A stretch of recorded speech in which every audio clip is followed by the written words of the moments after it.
Picture a perfectly secure bank vault in the year 1971. Inside, sitting on a wooden pallet, is exactly $1 million in physical cash. Fast forward a decade to 1981. The steel door hasn't been breached. The guards are still at their posts. Every paper bill is exactly where it was left. But if you open the vault and try to spend that money, you'll find that despite the physical stack of cash remaining entirely untouched, 50% of its actual purchasing power has vanished. This loss is a targeted wealth transfer occurring entirely outside the vault. The money's value was extracted, while the paper it was printed on remained locked away. Inflation acts as a mechanism that extracts value from the currency itself. It bypasses physical security and digital encryption, siphoning the purchasing power straight out of your savings. If you only monitor the face value of your cash, you will miss this silent extraction. Without understanding how this thief operates, your financial baseline will bleed out without your consent. We usually focus on price tags. We see the cost of groceries or a car going up, and we assume the goods themselves are somehow becoming more valuable. Think about the quantity of goods a fixed $100 grocery run bought in the 1990s compared to today.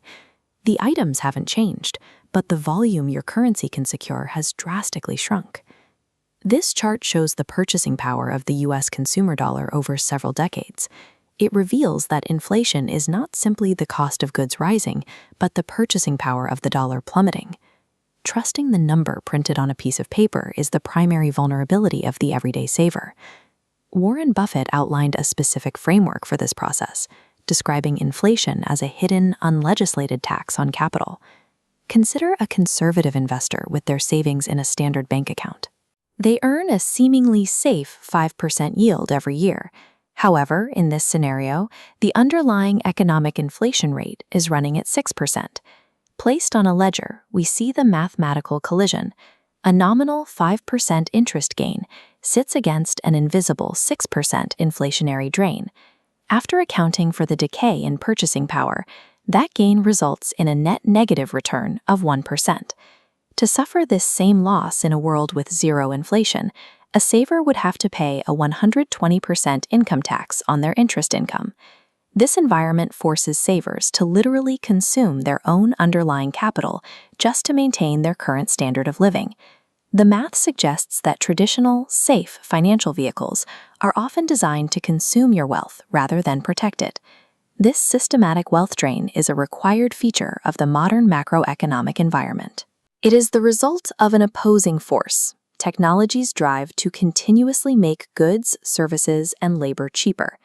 This natural deflationary pressure is a constant in the digital age.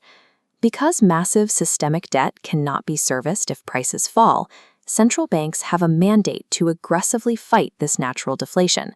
This is visualized through the equation of exchange. MV equals PQ. M is the money supply. V is the velocity or speed of spending, P is the price level, and Q is the total quantity of goods and services. By artificially expanding the money supply gear, the system physically forces the prices gear upward. This maintains the mechanical balance needed to prevent a systemic debt collapse. Over several decades, historical shifts in government reporting methodologies have effectively masked the true severity of this mechanical drain on your savings. As long as individuals mistake the printed number on a dollar for its true value, the machine will successfully siphon their wealth. In this environment, structural financial awareness is the only viable defense.